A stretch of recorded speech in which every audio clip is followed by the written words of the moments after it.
आज हम बात करेंगे कि मंदिर में रखा हुआ लोटा जल क्यों इतना महत्वपूर्ण है और उसे किस सही तरीके से उपयोग में लाना चाहिए। साथ ही हम ये भी जानेंगे कि मंदिर में लोटा किस धातु का होना चाहिए, क्या पीतल, तांबा या कुछ और। कई लोग इस बारे में अनजाने में गलतियां कर देते हैं और बाद में उन्हें पछताना पड़ता है। आज के प्रवचन में हम आपको बताएंगे कि इन गलतियों से कैसे बचें, क्योंकि इससे नुकसान हो सकता है। मंदिर में एक लोटा जल हमेशा सही तरीके से रखना चाहिए। अब बात करते हैं घर के दीपक की। क्या आपको तांबे, लोहे, पीतल, कांसे, स्टील या मिट्टी का दीपक रखना चाहिए? सही दीपक का चुनाव न करने पर भी घर में परेशानियां आ सकती हैं और दीपक की बाती का चुनाव भी जरूरी है। क्या कच्चा कलावा ठीक है या फिर रुई या सूती धागा सही रहेगा? इन छोटी छोटी बातों की अनदेखी से पितृ दोष, शनि दोष, काल सर्प दोष या गरीबी जैसी समस्याएं हो सकती हैं। अब बहुत से लोग ये सवाल पूछते हैं कि मुख्य द्वार पर जल छिड़कने का सही समय और तरीका क्या है? क्या इसे स्नान के बाद करना चाहिए या बिना स्नान के भी किया जा सकता है? और क्या झाजू लगाने से पहले जल छिड़कना चाहिए या बाद में? एक और सवाल जो अक्सर पूछा जाता है वो है, क्या मासिक धर्म के दौरान मुख्य द्वार पर जल छिड़क सकते हैं या दीपदान कर सकते हैं? और जब मुख्य द्वार पर जल चढ़ाएं तो इसे अंदर की तरफ से चढ़ाएं या बाहर की तरफ से? फ्लैट या किराए के घर में रहने वाले लोग भी पूछते हैं कि मुख्य द्वार पर दीपदान और जल छिड़कने का सही तरीका क्या है। आज की प्रवचन इन्हीं सवालों के जवाब पर आधारित है। सबसे पहले हम ये जानेंगे कि घर के बाहर और अंदर दीपक जलाने के क्या फायदे हैं। खासकर घर के बाहर दीपक जलाने से जो 5 बड़े फायदे होते हैं वो आपको चौंका सकते हैं। भगवान की पूजा में दीपक जलाने का महत्व तो सभी जानते हैं। हिंदू धर्म में देसी घी या सरसों के तेल का दीपक जलाना बेहद शुभ माना जाता है तथा तिल के तेल का दीपक भी जलाया जाता है। लेकिन भगवान के सामने दीप जलाना केवल पूजा का एक तरीका नहीं है, बल्कि घर के अंदर और बाहर दीप जलाने से कई लाभ मिलते हैं। दीपक जलाने से न केवल सकारात्मक ऊर्जा उत्पन्न होती है, बल्कि 5 बड़े फायदे भी मिलते हैं। तो आइए जानते हैं। नंबर 1, पृथ्वी से अंधकार दूर होता है। घर में दीपक जलाने से न केवल घर का अंधकार दूर होता है, बल्कि ये नकारात्मक ऊर्जा को भी घर से बाहर कर देता है। जहां दीपक जलता है वहां सकारात्मक ऊर्जा का वास होता है।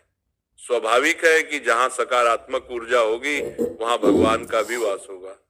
इसीलिए शाम होने से पहले दीपक जलाना शुभ माना जाता है। तेल से जलने वाले दीपक का असर उसके बुझने के बाद भी आधे घंटे तक बना रहता है।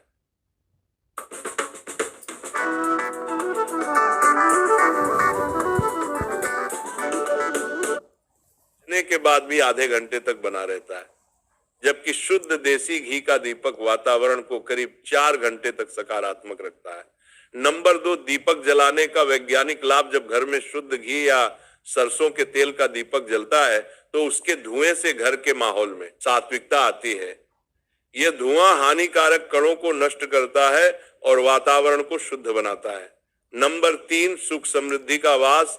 जिस घर में भगवान के सामने दीप जलाया जाता है वहां माता लक्ष्मी की कृपा बनी रहती है। ऐसे घर में सुख समृद्धि का वास होता है। दीपक को पूर्व दिशा में रखने से व्यक्ति दीर्घायु होता है और उत्तर दिशा में रखने से धन संपन्नता बढ़ती है। दीपक न केवल घर के अंधकार को दूर करता है, बल्कि हमारे जीवन को भी प्रकाश की ओर ले जाता है। नंबर 4, बीमारियों को दूर भगाने में मदद। घर में दीपक जलाने से बीमारियां आसपास नहीं भटकती। परिवार के सभी सदस्यों को स्वास्थ्य लाभ मिलता है। खासकर अगर दीपक के साथ एक लौंग भी जला दी जाए तो इसका असर 2 गुना हो जाता है। यह त्वचा संबंधी बीमारियों को दूर करने में मदद करता है। नंबर 5, शुभ शक्तियों को आकर्षित करना। सनातन धर्म के अनुसार जिस घर में सुबह शाम दीप जलाया जाता है वहां कभी अंधकार नहीं होता। ऐसा घर शुभ शक्तियों को आकर्षित करता है। जलता हुआ दीपक शुभ शक्तियों को चुंबक की तरह खींचता है, जो घर के लिए अत्यंत लाभकारी होता है। अब जानते हैं कि मुख्य द्वार पर जल छिड़कने का सही समय और विधि क्या है। अगर आप मुख्य द्वार पर जल चढ़ाते हैं तो आपको ये ध्यान रखना है कि जल को रात में सोने से पहले एक पात्र में भरकर रखना चाहिए। आप कोई भी पात्र ले सकते हैं, जैसे तांबे, पीतल, स्टील या चांदी का। यदि गंगा जल उपलब्ध हो तो उसे थोड़ी मात्रा में डालें और फिर शुद्ध जल से पात्र भर दें। अगर गंगा जल नहीं है तो केवल शुद्ध जल भी पर्याप्त है। इस जल से भरे पात्र को अपने घर की रसोई में रख दीजिए। सुबह उठकर इस जल का छिड़काव अपने घर के मुख्य द्वार पर करें। मुख्य द्वार पर सुबह सबसे पहले छिड़का गया जल घर की सभी समस्याओं को दूर करता है। यदि आप नकारात्मक ऊर्जा, मानसिक परेशानी, आर्थिक तंगी या वास्तु दोष से परेशान है तो ये उपाय आपकी मदद करेगा। रसोई में रखा जल मुख्य द्वार पर छिड़कने से आपके घर की परेशानियां समाप्त हो सकती हैं। ये उपाय न केवल वास्तु दोष और पितृ दोष को समाप्त करता है, बल्कि तंत्र मंत्र या बुरी नजर के प्रभाव को भी खत्म करने में सहायक है। इस उपाय को नियमित करने से घर में सुख समृद्धि बनी रहती है और बीमारियों से भी मुक्ति मिलती है। आपको ये जल सूर्योदय से पहले मुख्य द्वार पर छिड़कना चाहिए। अगर सूर्योदय के बाद आप मुख्य द्वार को अन्य जल से धोना चाहे तो ये कोई समस्या नहीं है, लेकिन ये विशेष जल सूर्योदय से पहले ही छिड़क दिया जाना चाहिए। अब कई लोग पूछते हैं कि क्या ये जल छिड़कने से पहले स्नान करना जरूरी है या जल का छिड़काव अपने घर के मुख्य द्वार पर करें। मुख्य द्वार पर सुबह सबसे पहले छिड़का गया जल घर की सभी समस्याओं को दूर करता है। यदि आप नकारात्मक ऊर्जा, मानसिक परेशानी, आर्थिक तंगी या वास्तु दोष से परेशान है तो ये उपाय आपकी मदद करेगा। रसोई में रखा जल मुख्य द्वार पर छिड़कने से आपके घर की परेशानियां समाप्त हो सकती हैं। ये उपाय न केवल वास्तु दोष और पितृ दोष को समाप्त करता है, बल्कि तंत्र मंत्र या बुरी नजर के प्रभाव को भी खत्म करने में सहायक है। इस उपाय को नियमित करने से घर में सुख समृद्धि बनी रहती है और बीमारियों से भी मुक्ति मिलती है। आपको ये जल सूर्योदय से पहले मुख्य द्वार पर छिड़कना चाहिए। अगर सूर्योदय के बाद आप मुख्य द्वार को अन्य जल से धोना चाहे तो ये कोई समस्या नहीं है, लेकिन ये विशेष जल सूर्योदय से पहले ही छिड़क दिया जाना चाहिए। लोन के लिए कुछ कागज कब हुए तो क्या? नियत से बनाया है तो नियत से बढ़ोगे भी। पिरामल फाइनेंस पहले ही छिड़क दिया जाना चाहिए। अब कई लोग पूछते हैं कि क्या ये जल छिड़कने से पहले स्नान करना जरूरी है या बिना स्नान किए भी इसे किया जा सकता है। देखिए, जो जल हम सुबह मुख्य द्वार पर छिड़कते हैं वो एक महत्वपूर्ण उपाय है। इसे स्नान करने के बाद करना आवश्यक नहीं है। सुबह जल्दी उठे, सबसे पहले रसोई में जाएं और पहले से रखे जल को लेकर मुख्य द्वार पर जाएं। मुख्य द्वार खोलें और इस जल का छिड़काव करें। जल छिड़कते समय अपने पितरों और माँ लक्ष्मी का ध्यान जरूर करें।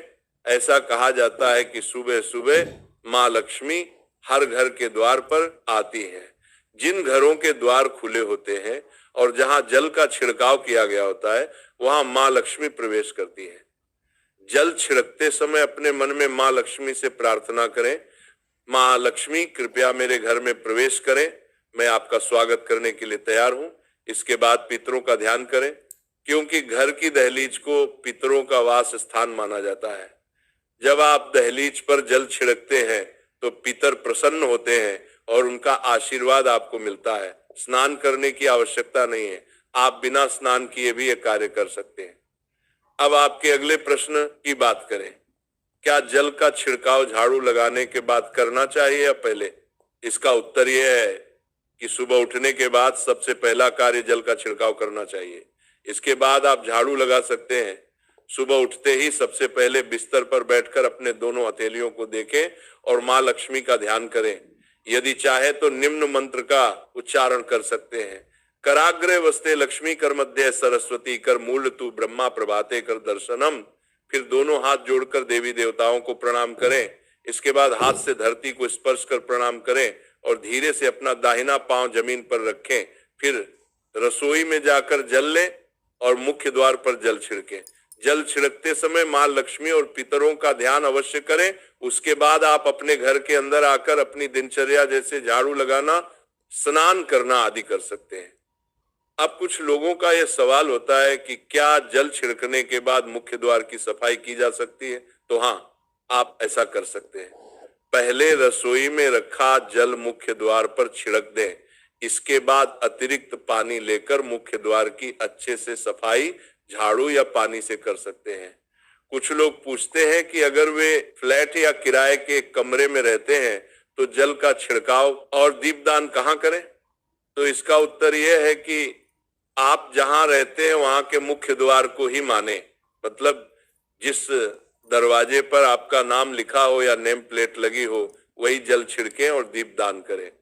अगर आपके पास एक ही कमरा है तो कमरे के दरवाजे को मुख्य द्वार माने और वहीं पर यह उपाय करें। अब अगला सवाल यह है कि क्या मासिक धर्म के दौरान मुख्य द्वार पर जल छिड़का जा सकता है और दीपदान किया जा सकता है? जल छिड़कने के लिए मासिक धर्म का कोई असर नहीं होता। आप जल छिड़क सकती हैं, लेकिन दीपदान कार्मिक पूजा में आता है जो बिना शुद्धता के नहीं किया जा सकता। इसका मतलब यह है कि मासिक धर्म समाप्त होने के बाद ही दीपदान करें। इसके अलावा कुछ लोग पूछते हैं कि मंदिर में जल रखना जरूरी है या नहीं और रखा हुआ जल क्या करना चाहिए। तो शास्त्रों के अनुसार घर के मंदिर में एक लोटा जल रखना बहुत जरूरी है। जल ऊर्जा को संचित करता है। जब आप पूजा करते हैं, मंत्र जपते हैं या भगवान से प्रार्थना करते हैं तो इन सभी की ऊर्जा उस जल में समाहित हो जाती है। यही कारण है कि मंदिर में जल रखना आवश्यक है। सुबह की पूजा के दौरान एक लोटा जल मंदिर में रखें और दीपक जलाएं। यह अग्नि और जल के संतुलन का प्रतीक है। पूजा के बाद इस जल का उपयोग शुभ कार्यों में करें, जैसे पौधों में डालना या घर में छिड़काव करना। यह सकारात्मक ऊर्जा को बढ़ाता है। सुबह की पूजा के समय हम मंदिर में जल रखते हैं। अगली सुबह जब आप पूजा करने जाते हैं तो सबसे पहले उस जल का उपयोग करें। आप पूरे घर में उस जल का छिड़काव कर सकते हैं। ये जल आपके घर को शुद्ध करता है क्योंकि ये सकारात्मक ऊर्जा से भरा होता है। इससे कई बीमारियां भी दूर हो जाती हैं और घर में नकारात्मक ऊर्जा का प्रवेश नहीं होता। अगर आप नियमित रूप से इस जल का छिड़काव करते हैं तो आपके घर की समस्याएं धीरे धीरे खत्म हो जाती हैं। कभी कभी लोग ये शिकायत करते हैं कि दवाइयां असर नहीं करती। ऐसे में अगर दवाइयों के साथ साथ रोगी को इस जल से पानी दिया जाए तो दवाइयां जल्दी असर करने लगती हैं। इसी तरह अगर परिवार में कलह और झगड़े रहते हैं तो परिवार के सभी सदस्य इस जल को थोड़ा थोड़ा पी सकते हैं। इससे धीरे धीरे सकारात्मक विचारों का प्रवाह शुरू होता है और घर में शांति और समन्वय आता है। अगर आपका कोई व्यापार है या दुकान है तो इस जल का थोड़ा सा छिड़काव वहां भी करें। यह आपके व्यापार को सफल बनाता है और किसी भी तरह की परेशानी से बचाता है क्योंकि यह जल बेहद सकारात्मक ऊर्जा से भरा होता है। अब बात करते हैं कि मंदिर में जल क्यों रखा जाता है। जल को अमृत माना जाता है और यह देवी देवताओं के लिए विशेष महत्व रखता है।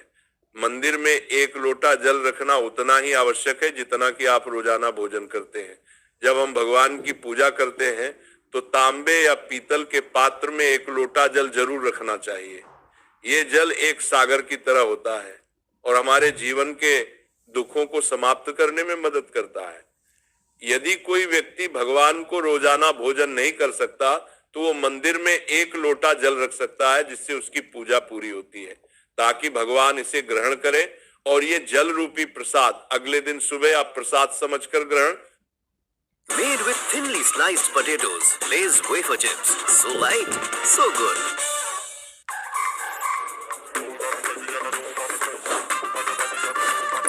So fast.